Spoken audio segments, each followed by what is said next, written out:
Halo guys, kembali lagi bersama saya JFF dan selamat datang di segmen JF Fataming.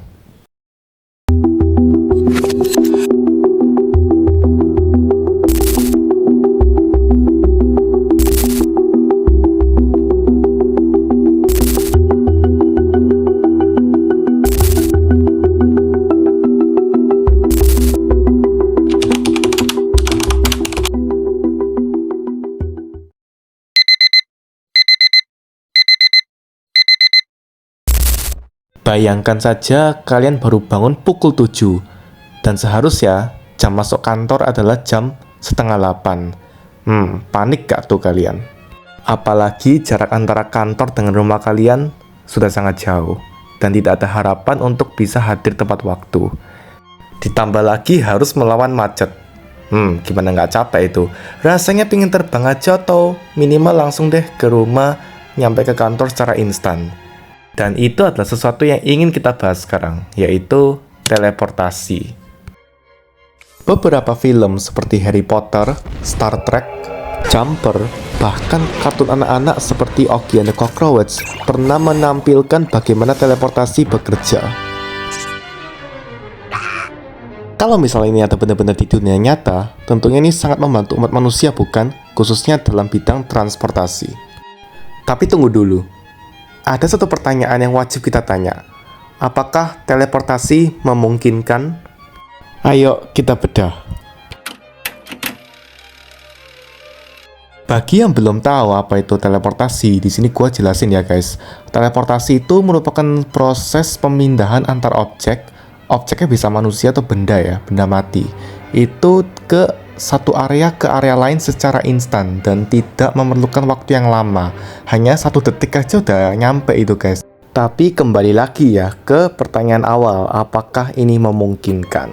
Nah, jawabannya guys, belum memungkinkan untuk saat ini ya. Untuk abad ke-21 ini memang belum memungkinkan karena teknologi itu masih sangat terbatas guys. Tapi guys, teleportasi benar-benar ada loh guys. Tapi bukan untuk manusia ataupun objek, tapi untuk atom guys. Dan ini bernama teleportasi kuantum. Teleportasi kuantum ini digunakan untuk memindahkan informasi guys, atau partikel kecil yang ada di atom. Bukan objek makro kayak manusia, terus juga objek benda-benda mati ya, kayak botol lah, apalah gitu, yang bisa kita lihat pakai mata telanjang kita. Dan untuk membuat teleportasi yang khusus buat manusia, ini caranya guys, caranya itu adalah kita harus bisa memasukkan teleportasi kuantum yang berupa atom tadi itu ke dalam tubuh manusia. Jadi kita harus masukin atomnya ke diri kita sendiri. Maka dari itu kita bisa teleportasi. Atau mungkin bisa dengan alat, tapi alat pun juga harus dimasukkan atom tadi ya, sama. Dan menurut sumber yang gue baca guys, untuk bisa memasukkan atom atau partikel teleportasi kuantum tadi ke dalam tubuh manusia atau tubuh suatu alat, itu membutuhkan proses yang sangat kompleks dan lama, dan membutuhkan teknologi yang jauh melebihi kapasitas pada saat ini. Sangat kecil guys kemungkinannya untuk bisa dibuat, dan kalaupun memang bisa dibuat, itu membutuhkan waktu yang super duper lama guys. Bahkan cucu kalian aja udah berjenggot tuh kayaknya, nggak tahu lagi ya. Di sini gue udah ngerangkum 2 alasan kenapa teleportasi manusia itu hampir tidak memungkinkan untuk diciptakan. Nah, yang pertama guys, teleportasi manusia atau benda mati ini sangat bertentangan dengan hukum fisika, khususnya pada teori relativitas yang diciptakan oleh Albert Einstein. Teori ini bilang kalau nggak ada yang bisa bergerak lebih cepat daripada kecepatan cahaya, sehingga perjalanan seketika antara 2 tempat atau teleportasi ini sangat tidak mungkin. Jadi ya teori ini mau bilang kalau teleportasi manusia atau objek itu sangatlah gak masuk akal dan gak logis guys, gak bisa diterima oleh nalar manusia. Lalu yang kedua adalah karena dilema identitas. Maksudnya ada pertanyaan filosofis nih, apakah mesin teleportasi akan memindahkan tubuh asli atau justru menghancurkannya dan menciptakan duplikat yang sama di lokasi lain?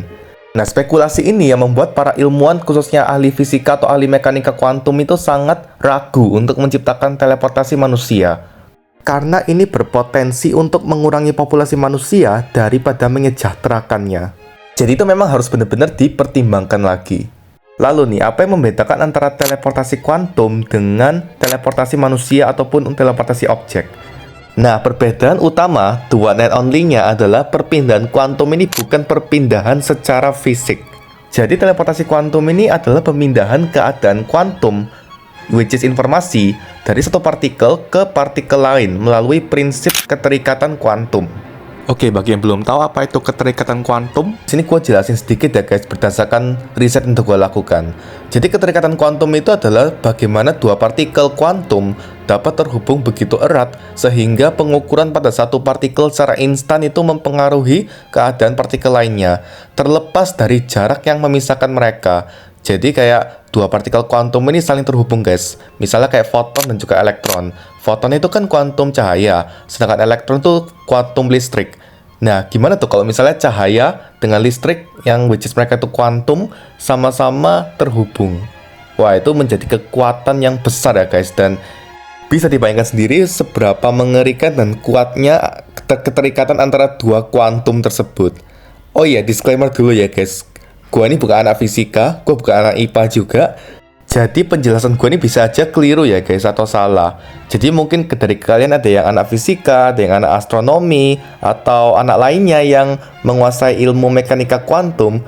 Feel free untuk mengoreksi atau berdiskusi atau mungkin berteori di kolom komentar ya guys. Oke, kita lanjut. Lalu guys, untuk aplikasi nyatanya sendiri, konsep teleportasi kuantum ini lebih relevan untuk aplikasi seperti komunikasi kuantum yang aman. Jadi komunikasi kuantum ini adalah jenis komunikasi yang digunakan untuk kehidupan kita sehari-hari guys, seperti elektronik, LED, dan juga MRI, dan masih banyak lagi. Dan beberapa ilmuwan ada yang sudah berhasil mempraktekkan teleportasi kuantum ini guys. Jadi para ilmuwan sudah mengirimkan informasi kuantum dari partikel di bumi ke partikel di satelit yang ada di luar angkasa. Oke, jadi kita langsung masuk aja ke kesimpulannya. Jadi guys, dari penjelasan gua tadi, gua bisa jelasin bahwa teleportasi manusia itu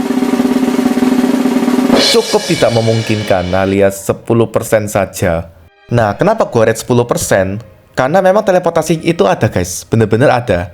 Tapi teleportasinya digunakan untuk partikel kuantum ya guys, alias atom-atom, bukan untuk manusia.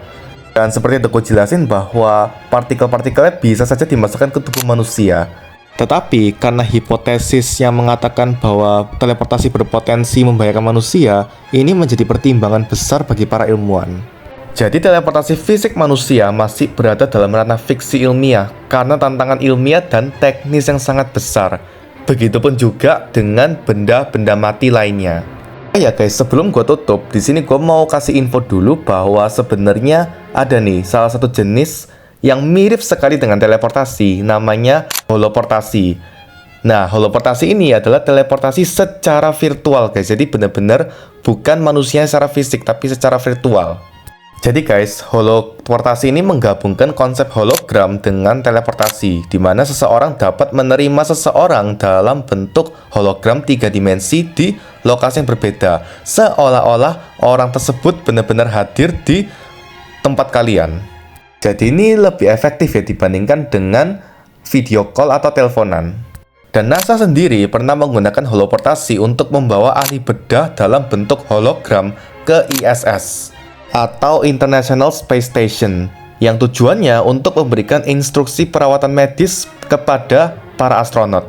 Oke guys, itu dia untuk episode 1 pada segmen Jeff Atoming pada hari ini, dengan temanya yaitu apakah teleportasi itu memungkinkan.